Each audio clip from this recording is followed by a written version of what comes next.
Energy-producing power plants traditionally heat water to steam that drives turbines to generate electricity.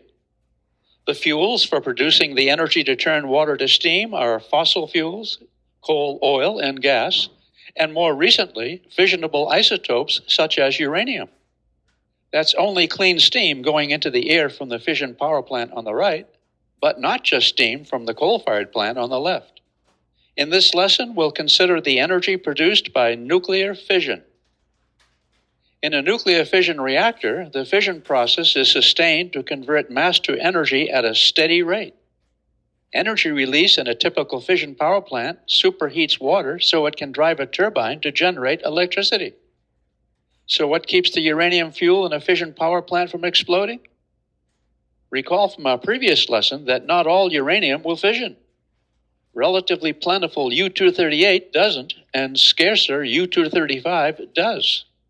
Interestingly, the fissioning of U-235 requires that the stimulating neutrons have the proper speeds. This is similar to the selective absorption of various frequencies of light.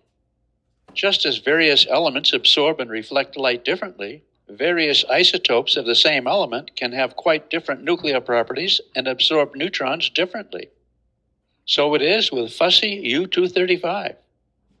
We'll see that the same is true of another fissionable isotope, plutonium-239, that we'll discuss in the next screencast. Only relatively slow neutrons will initiate fission. The story of how Enrico Fermi in 1942 constructed the first nuclear reactor, or atomic pile it was then called, is a fascinating story, one I won't tell here and instead recommend you read about.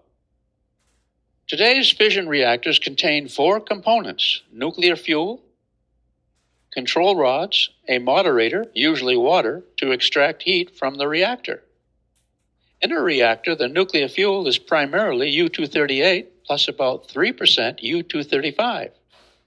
Because the U-235 is so highly diluted with U-238, an explosion like that of a nuclear bomb isn't possible.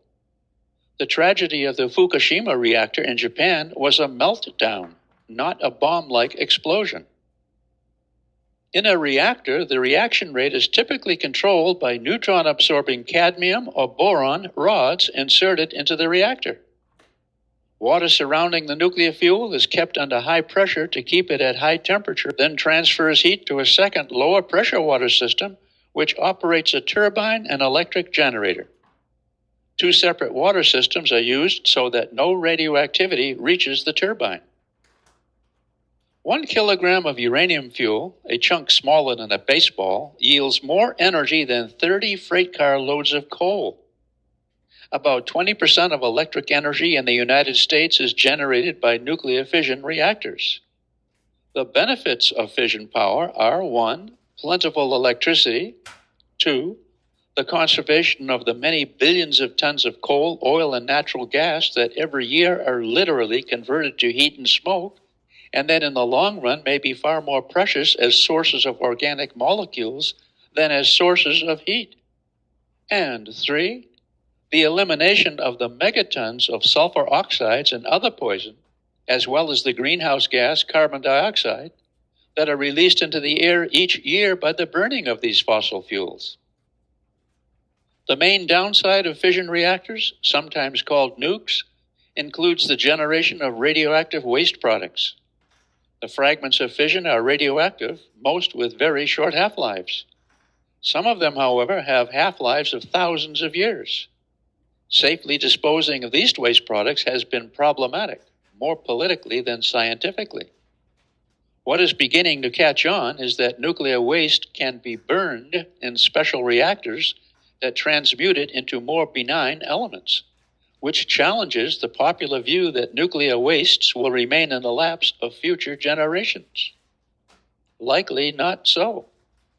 Reasoned judgment requires not only that we examine the benefits and drawbacks of fission power, but also that we compare its benefits and drawbacks with those of other power sources. Such reasoned judgment is clouded in the minds of the general public due to the 1986 Chernobyl disaster in the Soviet Union, and more recently the 212 tidal wave and nuclear disaster in Fukushima, Japan. Don't expect any significant growth of fission power plants in the near future. Let me leave you with a question. Why don't fission power plants, like nuclear bombs, blow up?